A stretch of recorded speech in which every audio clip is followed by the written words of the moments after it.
तिथं प्रस्तावित केलं. काय सांगितलं? अगदी ठोकपणे सांगितलं, सीआयटी भ्रष्टाचार करणारी संघटना नाही, ती फक्त जिल्ह्यात चालणारी संघटना नाही, ती फक्त राज्यात चालणारी संघटना नाही, ती देश पातळीवर चालणारी संघटना आहे. ती त्याच्यापुढे जाऊन जाणतोय, ही फक्त देश पातळीवर चालणारी संघटना नाही, ही आंतरराष्ट्रीय पातळीवर वर्ल्ड फेडरेशन ऑफ ट्रेड युनियनवर संघटना आहे. त्याच्यामुळे जगामध्ये काय करतोय हे सीआयटीला माहिती असतंय आणि सीआयटी आपल्या कार्यकर्त्यांसाठी जीवाचं दान त्याच्यात ती इथं सांगतो. आनंदी सांगते, पुष्पा सांगेल, उज्ज्वला सांगेल, शीला सांगेल, हे आमचे दोन्ही सहकारी सांगतील, तुम्ही बसलेले सगळे या ठिकाणी आमचे जे कमिटीचे सदस्य सगळे सांगतील. आम्ही जाहीरपणे सांगतो, सभा घेऊन सांगतो, ओरडून सांगतो, लोकशाही पद्धतीने सांगतोय की आपल्याला लढा केल्याशिवाय पर्याय नाही आणि जोपर्यंत गट प्रवर्तकांना सुपरवायझरचा दर्जा मिळणार नाही, सीआयटी गप्प बसणार नाही, हे आम्ही जाहीर करतो.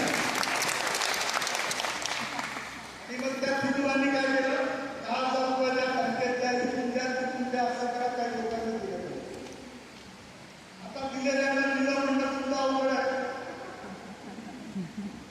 ते सांगता येत नाही, बोलता येत नाही. अंगणवाडीच्या युनियनने मिळून दिली, ते कृती समिती होती त्यांनी मिळून दिली. कृती समितीमध्ये सगळ्यात पुढे कोण होतं? सगळ्या तिथूनच माघार घेत होते. आम्ही म्हणलं माघार घ्यायची नाही, तुम्ही आमच्यावर यायचं तर या, नाही करण्यासाठी आम्ही गोळ्या घ्यायला तयार. छातीवर गेलो आपण घडलं, आपण मिळून घेतलं.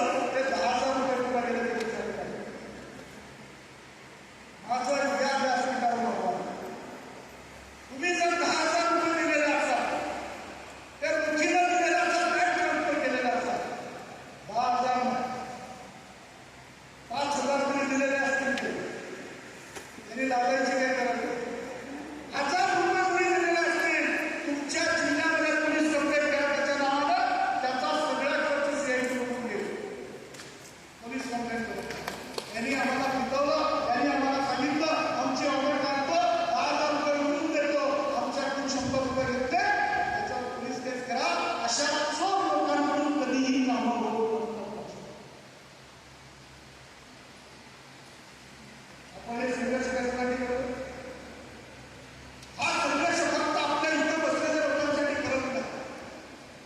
सीआयटी फक्त गटप्रवर्तकाचं आंदोलन नाही करत, सीआयटी फक्त आशांचं आंदोलन नाही करत, सीआयटी फक्त अंगणवाडीचं आंदोलन नाही करत. सीआयटी या देशामधल्या हवेत काम करणाऱ्या कामगारांपासून जमिनीमध्ये काम करणाऱ्या कामगारांना असं काय हवाई दलामधले कर्मचारी आपल्या युनियनचे सभासद, विमानात काम करणारे लोक आपल्या युनियनचे सभासद, खाणीमध्ये काम करणारे लोक आपल्या युनियनचे सभासद, समुद्रात काम करणारे लोक आपल्या युनियनचे सभासद आहेत. ते सगळे सीआयटीशी जोडलेले आहेत. आपण उच्च अधिकाऱ्यात उच्च पदापर्यंत जाऊन जे चांगल्या चांगल्या क्षेत्रामध्ये काम करतात त्या लोकांचं पण संघटन बांधतोय आणि उपेक्षित अशा धुनी भांडी करणाऱ्या महिलांचं संघटन सुद्धा बांधतोय. कारण सीआयटीला माणुसकी प्रिय आहे आणि त्या माणुसकीमधून या सगळ्या गोष्टी करतो. तुम्ही जर प्रवास तुमचा बघितला